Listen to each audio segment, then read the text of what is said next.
nos diz: por causa do Senhor, submetei-vos a toda autoridade constituída entre os povos, seja ao rei como principal monarca, seja aos governantes como por ele enviados para punir os praticantes do mal e honrar os que fazem o bem. Porque a vontade de Deus é que, praticando o bem, caleis a ignorância dos insensatos. Considerando que sois livres, não useis a liberdade como pretexto para fazer o que é mal, mas vivei como servos de Deus. Tratai todas as pessoas com a devida reverência. Amai os irmãos, temei a Deus e honrai ao Rei. Vamos orar. Senhor, te agradecemos uma vez mais pela tua palavra, pela tua graça, misericórdia e bondade que nos é dispensada. Obrigado pela vida dos meus irmãos. Obrigado, Senhor, por esta oportunidade que temos de poder compartilhar o ensinamento e conhecimento das Escrituras. Peço que o Senhor abençoe a todos, fale conosco, a tua palavra é vida, que o Senhor nos molde, que o Senhor nos ajude, Senhor, a viver mais conforme a tua palavra, a tua vontade, parecendo mais com Jesus, te glorificando, vivendo uma vida de santidade, temendo ao Senhor e esperando a vinda de Jesus. Eu te peço e te agradeço. Amém. Neste ponto da carta de Pedro, o foco passa de teológico para prático. Até este ponto, Pedro tinha explicado que os cristãos devem viver uma vida de santidade, revelando a sua condição de povo escolhido de Deus, dos privilégios, das responsabilidades. Todavia, nesta sessão, Pedro oferece conselhos práticos para uma vida santa em meio a um mundo profano e frequentemente hostil. Como crentes que receberam a misericórdia de Deus, nós devemos viver de acordo com o nosso chamado. Isto dá início à seção principal da primeira carta de Pedro, do capítulo 2 e 3, que se concentra nos relacionamentos entre os cristãos e os não cristãos. Por sermos o povo de Deus, a comunidade de Deus, nós devemos viver à altura e glorificar o seu nome. Vamos ler de novo o versículo 13 e 14.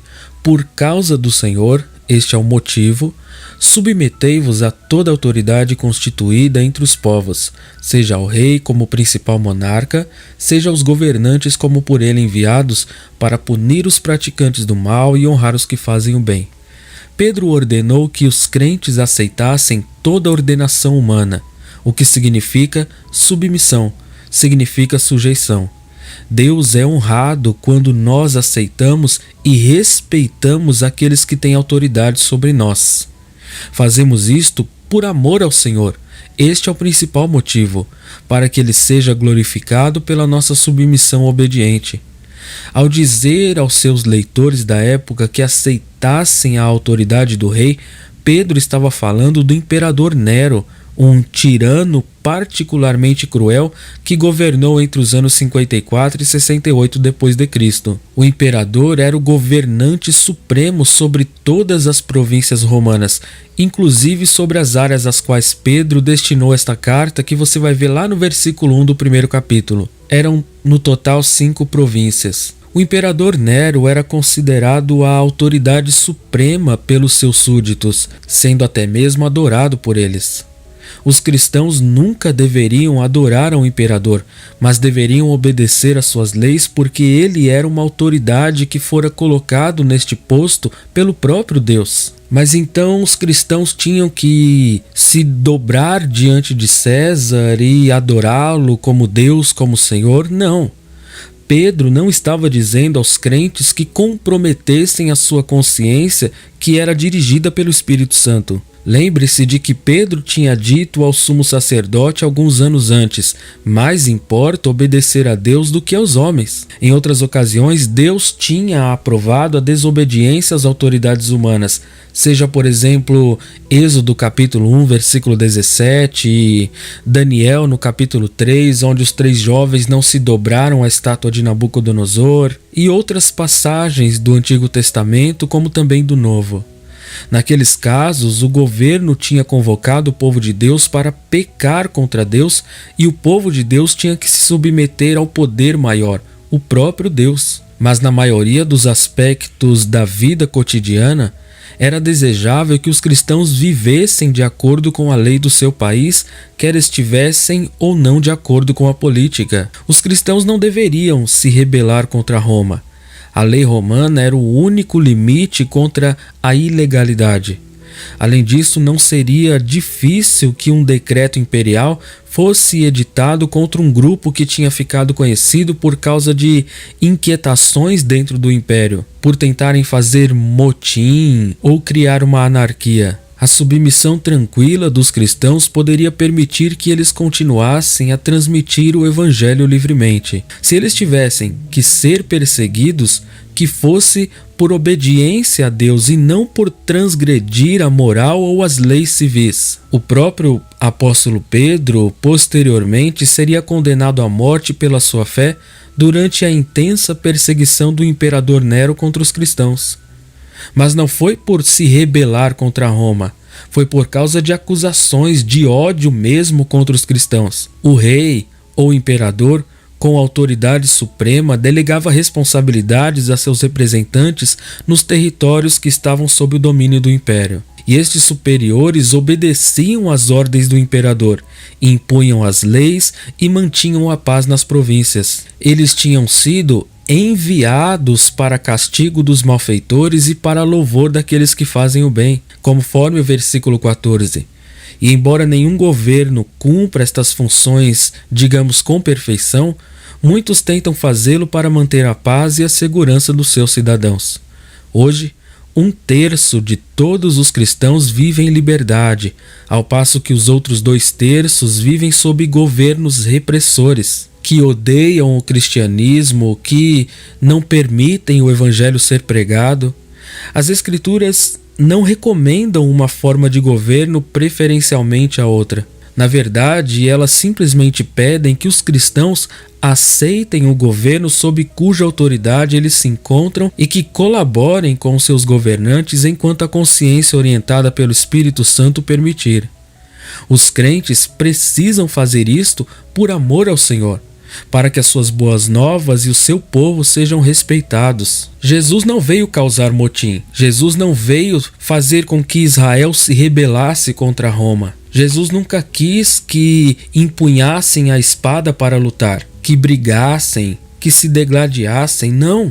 Sempre com bom comportamento, com uma consciência tranquila, em paz, com respeitabilidade, com submissão. Versículo 15, porque a vontade de Deus é que, praticando o bem, caleis a ignorância dos insensatos. Pedro exortou os cristãos a viverem fazendo o bem para taparem a boca dos insensatos, dos homens loucos que fazem acusações tolas contra os cristãos. A expressão tapar a boca aqui no verso 15 significa mais literalmente amordaçar, em outras palavras, silenciar. Esta expressão repete a ideia do versículo 12. Estes não cristãos finalmente teriam que admitir que não tinham nada contra os cristãos, exceto que eram contra a fé deles. Versículo 16. Considerando que sois livres, não useis a liberdade como pretexto para fazer o que é mal, mas vivei como servos de Deus.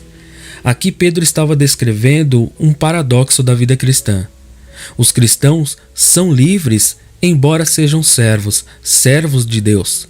Eles podem viver como pessoas livres, mas usarem a sua liberdade para servir e glorificar a Deus. Nós glorificamos a Deus quando o servimos fielmente.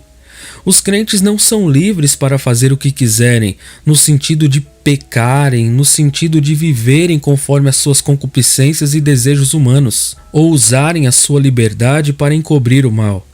Não podemos usar a liberdade e o perdão como um disfarce para a autoindulgência, o adultério ou os maus hábitos financeiros.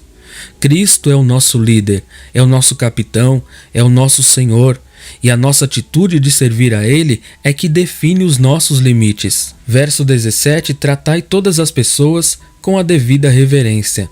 Amai os irmãos, temei a Deus e honrai ao Rei.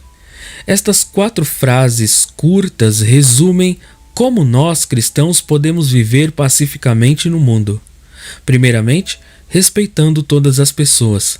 A palavra respeitar significa honrar, valorizar ou estimar, ter em consideração. Os crentes devem ser especialmente conscientes de que Deus criou todas as pessoas à sua imagem, quer elas creiam em Jesus ou não.